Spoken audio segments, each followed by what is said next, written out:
గెలవాలి అంటే కష్టాన్ని ఓర్చుకోవాలి, ఎదగాలి అంటే గతాన్ని మర్చిపోవాలి, ఆరోగ్యంగా జీవించాలంటే కొన్ని ఇష్టాల్ని వదులుకోవాలి.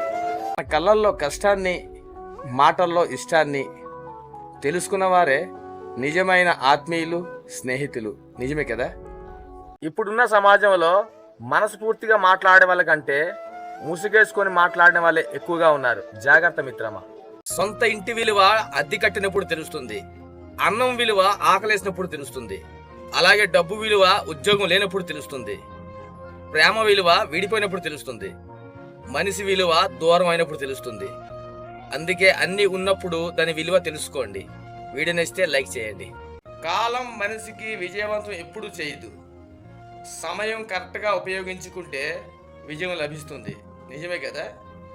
ఎవరితో ఎలా ఉండాలో ఒకసారి ఈ వీడియోలు చెప్తాను, జాగ్రత్తగా వినండి. స్థాయిని చూసే వాళ్ళకి ఇంటికి పిలవకండి, మర్యాద ఇవ్వని వారింటికి వెళ్ళకండి, వ్యక్తిత్వం లేని వారికి ఏమి చెప్పకండి, విలువ ఇవ్వని వారితో ఏం మాట్లాడకండి, అహంకారం చూపే వారితో కలవకండి. నిజాయితీ ఉన్న చోట ఆత్మాభిమానం ఎక్కువ ఉంటుంది, ఎక్కువ ప్రేమ ఉన్న చోట అంతే కోపం ఉంటుంది.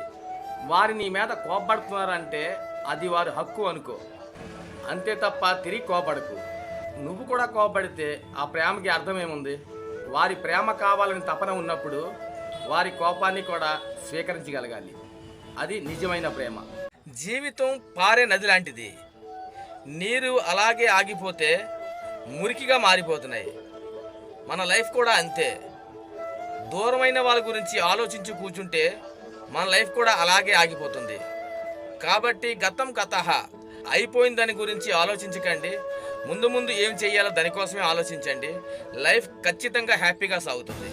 అలంకరణ అనేది ఎదుటి మనిషి కళ్ళకి అందంగా కనిపించవచ్చు, కానీ అదే అందమైన మాట తీరుంటే 100 మందిలో మనిషి విలువ, గౌరవం పెరుగుతుంది.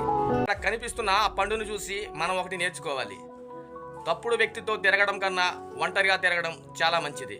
ఆ పాడైపోయిన పండు పక్కన ఇంకో మంచి పండు పెడితే దాని ఎఫెక్ట్ దీని మీద తగిలి ఇది ఎలా పాడైపోయిందో, తప్పుడు వ్యక్తితో తిరిగితే మన లైఫ్ కూడా అలాగే పాడైపోయే అవకాశం ఉంటుంది.